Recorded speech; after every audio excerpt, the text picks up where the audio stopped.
Today I'll be addressing Epicurus and the problem of evil.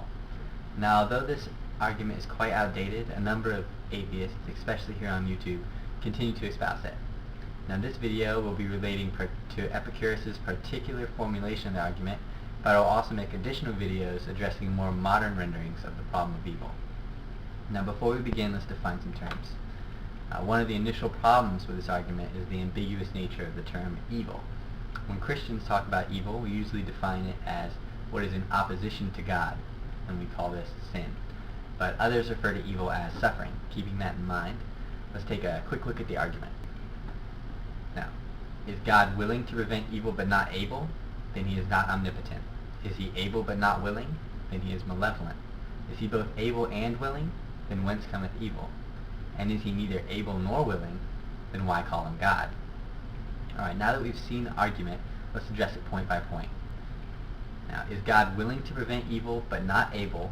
Then he is not omnipotent.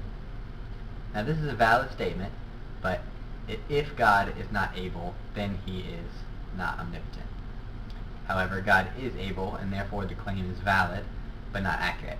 This objection simply does not apply to the Christian God. So the next one is he able but not willing? Then he is malevolent. Now, the conclusion that God is malevolent if he allows evil is not necessarily valid. This argument jumps to the conclusion and says that there is no morally sufficient reasons for God to allow evil. And this is not a valid conclusion, at least not for the Christian God. From the Christian worldview, evil, which is sin and its consequences, which is suffering, exists because God allows people to choose in opposition to what he would like for them to do. And that concept is known as free will. To prevent evil, God would also have to prevent free will. Consider this. If a man were to have free will, but not allowed to choose evil, then it simply would not be free will, because free will by definition can't be forced. If God removes free will, and people can only choose to love him, then they are like robots. For love to be the greatest, it must be freely chosen. So, is he able but not willing?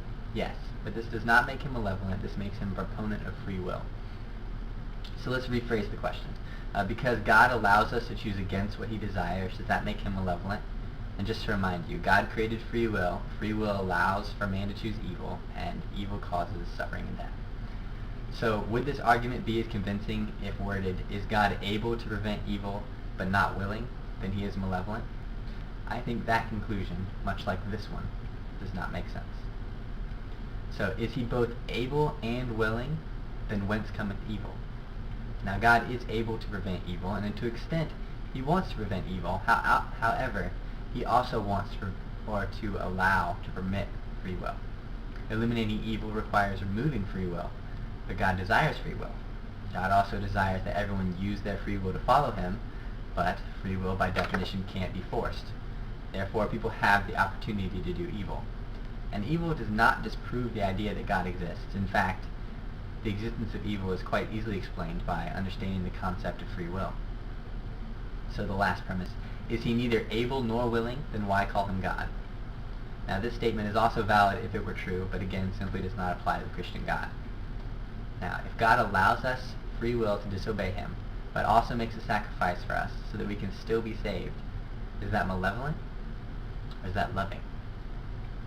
So remember, God loves you, and so do I.